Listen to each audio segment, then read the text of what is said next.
Today we're going over the full rules for Be'lakor himself, and looking at how he might fit in a Chaos army.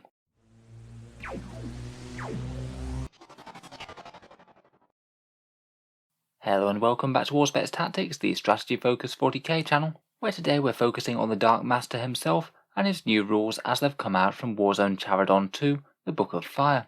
In the video we'll take a look over his datasheet and special abilities, talk a bit about his damage output with that mighty sword, look at his Noctic Discipline, the buffs and synergy that he can get both within the Demon Codex and his own Army of Renown, and then finish up by talking about how strong I think he is in general. As I'm sure a lot of you will already be aware, Be'lakor is the Chaos Demon Prince of Chaos Undivided, the only time the four Chaos Gods saw eye to eye enough to create one with all of their power infused within them, before deciding never again to create such a powerful entity, and Be'lakor remains the first and the king of Demon Princes.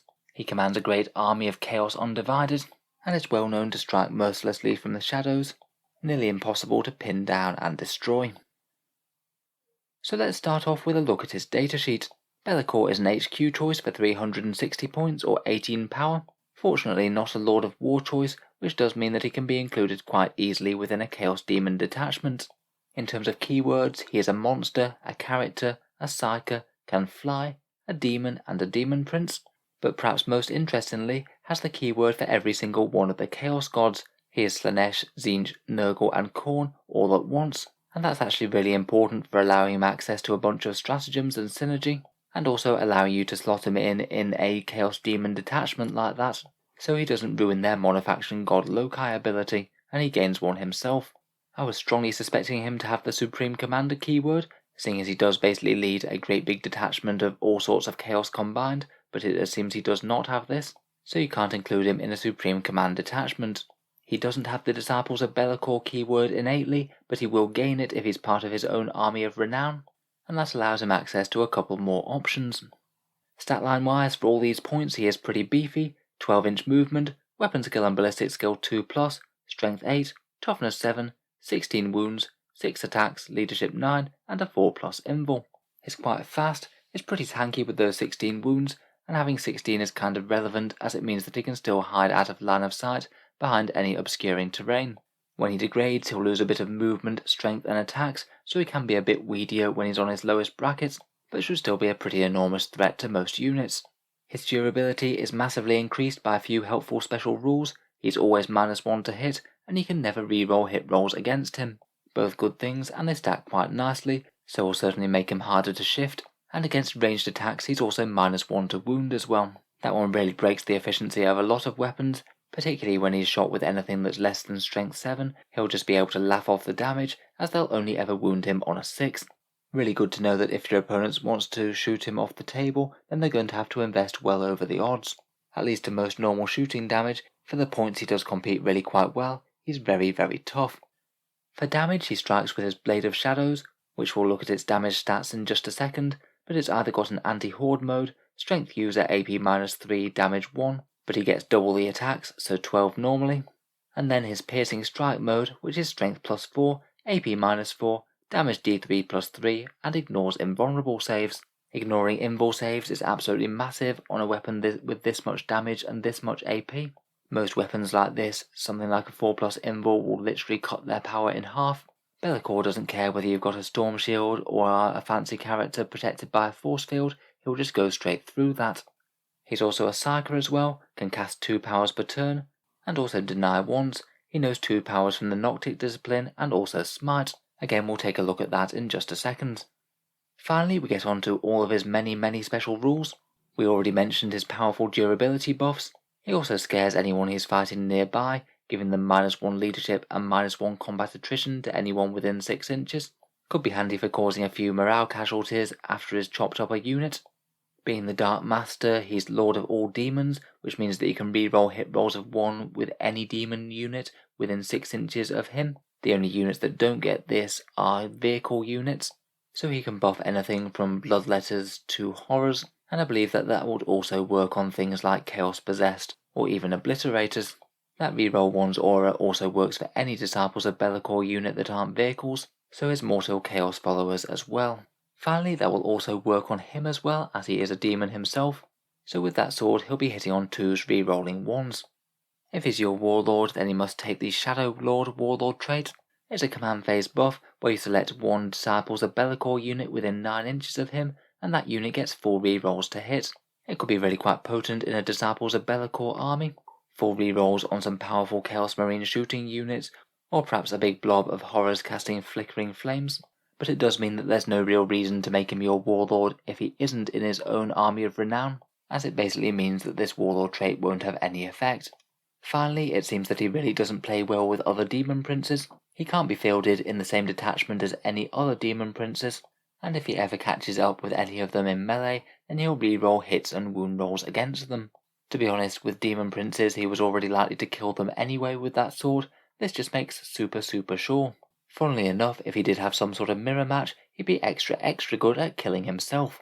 Overall, he's a fast, tough and very fighty model, with a whole ton of really quite useful buffing powers, and also a bit of psychic to boot. Seems like a very worthy addition to a Chaos Demon army to me. Next up, here's the damage output on that Blade of Shadows.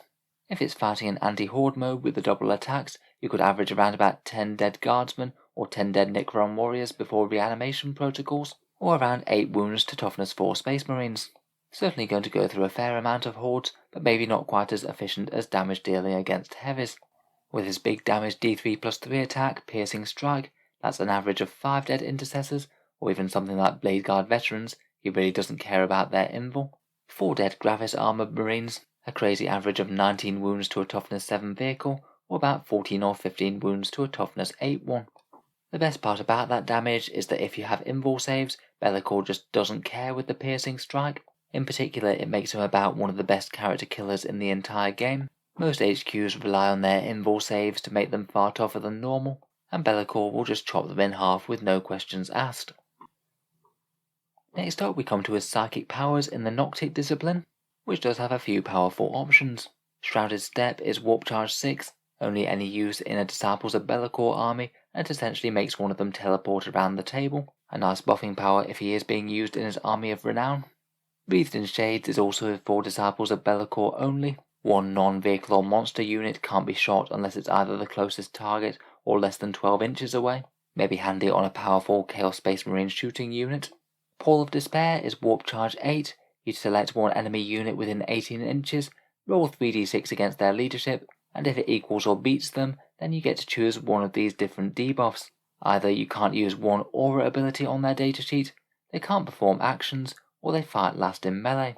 Quite a good utility one to have around there. Certain aura abilities can be really handy, and fighting last is always handy to have on a really powerful enemy melee unit, as it means that they're just not going to interrupt and crush your models. Next up we have Void Slivers. This one's Warp Charge 5, and it's a Witchfire where you draw a 12-inch line to an enemy unit. Every unit that this line passes over takes 1 mortal wound, or D3 mortal wounds if there's 11 or more in them. A bit underwhelming if you ask me. I guess throwing around a few more mortal wounds could be worse though.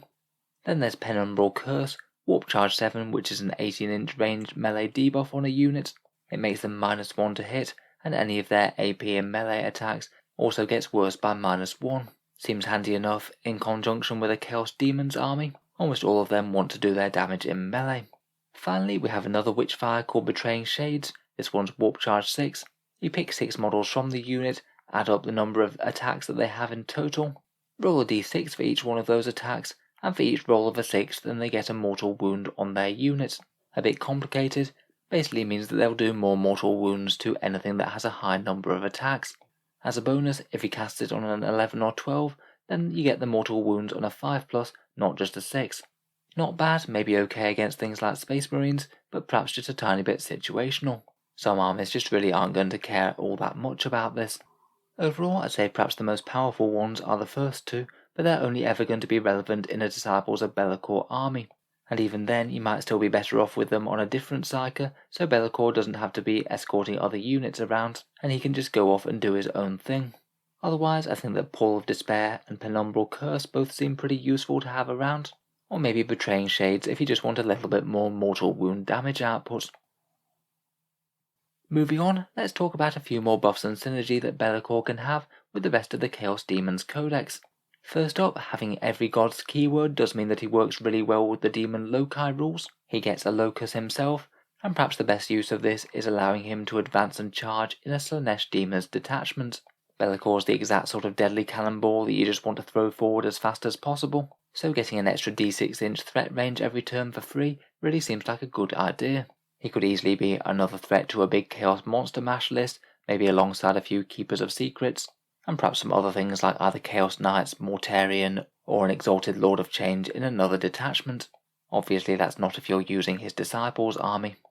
Otherwise, potentially Heralds could give him +1 strength, not really all that relevant to be honest. I believe as a Demon of Nurgle he could benefit from Epidemius' tally. He could certainly rack up a few kills for it, and perhaps the most useful buff for Be'lakor himself is that +1 toughness, getting him to toughness 8 and even more obnoxious to shift. There's a few powers from the discipline of Nurgle and Slaanesh that seem useful too. Fleshy Abundance could perhaps heal him a few wounds each turn, and Virulent Blessing could make his combat even more devastating, +1 to wound and extra damage on wound rolls of 6. Slaanesh could give him Delightful Agonies for Feel No Pain, and theoretically if he got locked in some sort of protracted combat, Hysterical Frenzy could even let him fight again in the Psychic phase. Not really all that likely, but could be hilariously strong if it ever happens. Of course he has plenty of synergy with the demon decks by buffing them himself. Reroll 1s to wound all well could be great with things like Pink Horrors casting a whole bunch of Flickering Flames, or charging in alongside Greater Demons or Bloodletters. He also has some good access to stratagems as well, the keywords allowing him to use all the god-specific options, and in particular the Khorne one for 3 CP to fight again could be really handy with the crazy amount of damage output that he has. You could easily aim to bite off 2 targets at once with this, maybe charge him into both at the same time, fight one first, and then plan to fight one second afterwards, and let his decent durability soak up any damage.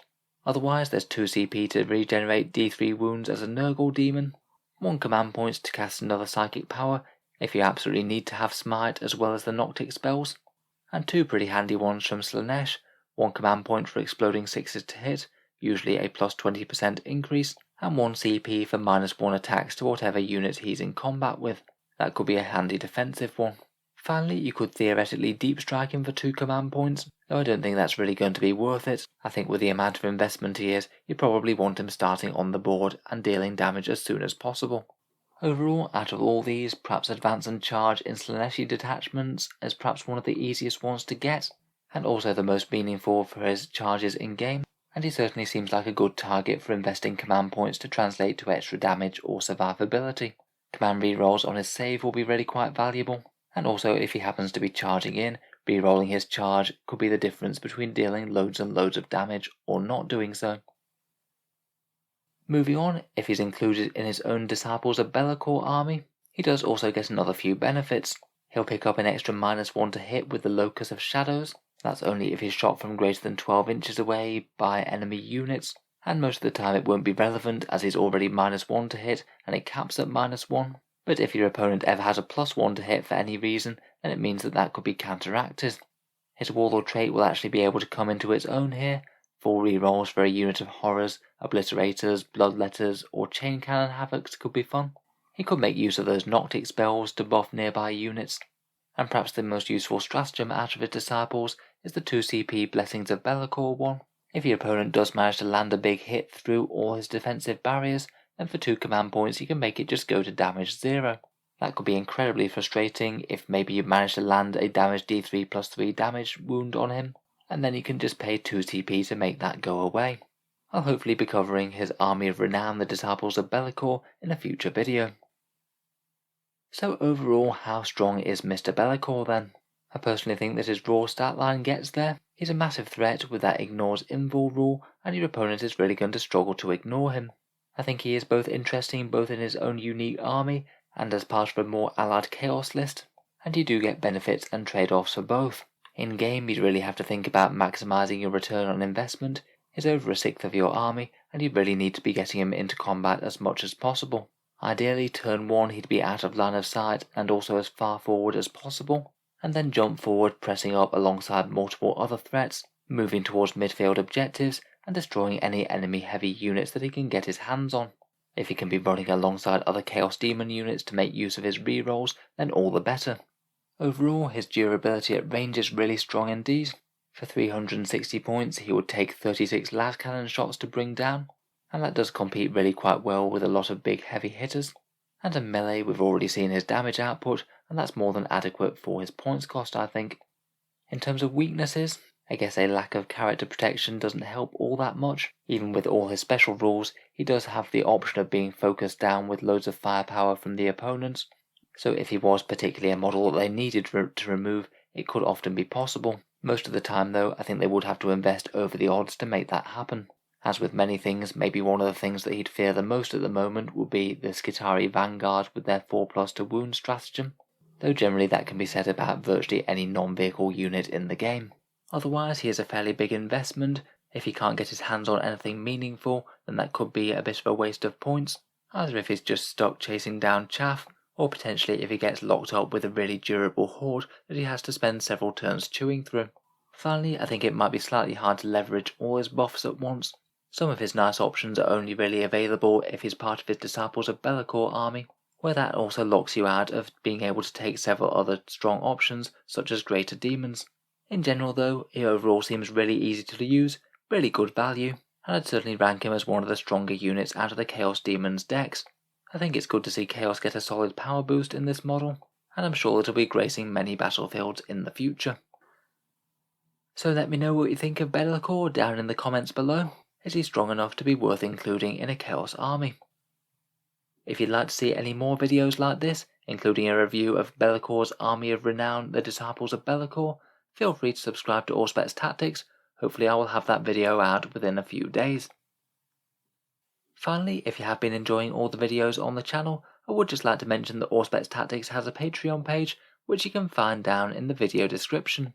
Channel patrons do get a fair few advantages, seeing certain videos early, regular votes to see what sort of things happen next on the channel, and automatic entry to the monthly prize giveaways with a chance to win some really big model kits. If any of that sounds good to you, or you'd just like to help support, then the link is down in the video description. In any case, a massive thank you for listening, and I'll hope to see you guys next time.